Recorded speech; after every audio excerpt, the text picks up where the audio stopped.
This is Midrash Tanchuma, parshat Devorim. The Midrash says something very astounding about the world to come. It says that in Yemot HaMashiach, we're going to experience the same miracles as in Har Sinai. So what does that mean? There are going to be kolot ubrakim, thunder and lightning. That going to be followed up with man falling? No. The Midrash pinpoints exactly what we're going to mean. It says we're going to hear kol sason v'kol simcha.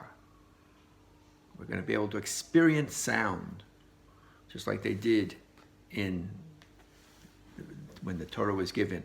So what does that mean? What is messianic about a wedding?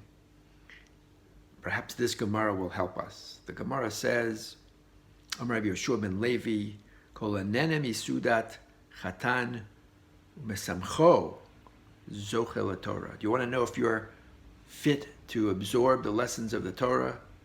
Do you want to know if you're the type that can grow in Torah? Here's a litmus test. Go to a wedding. Can you feel intense joy for someone else? Can you look outside of yourself and feel that joy?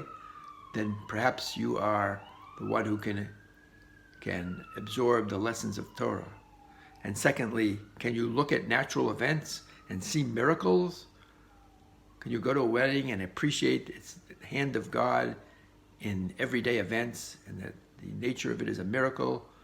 Then here again is a litmus test that you can absorb Torah. Now, of course, there's a famous story in the Midrash to show how miraculous weddings are. There's a famous noblewoman asked the rabbis, I understand that your God created the world in 6 days and rested on the seventh, so what's he doing now? They said, he's making weddings. And she said, that's ridiculous. You don't need God to make weddings. I have 1,000 male slaves and 1,000 female slaves. I'm going to throw them together and show you that it's nothing miraculous there. So she did that. And the next day she went to visit the young couples and prove to the rabbi that she could make a wedding on her own.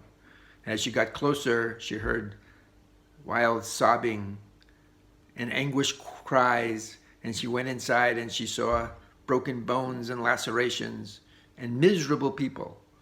And she said, aha, I see, it is miraculous what God does in making a wedding.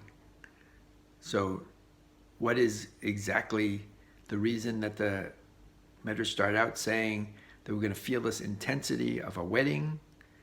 So it must be that this intense joy that even today that we go to a wedding, we are getting a taste of the world to come, because a wedding does signify, as we said, this ability to see God in everyday events, to see how God is running the world.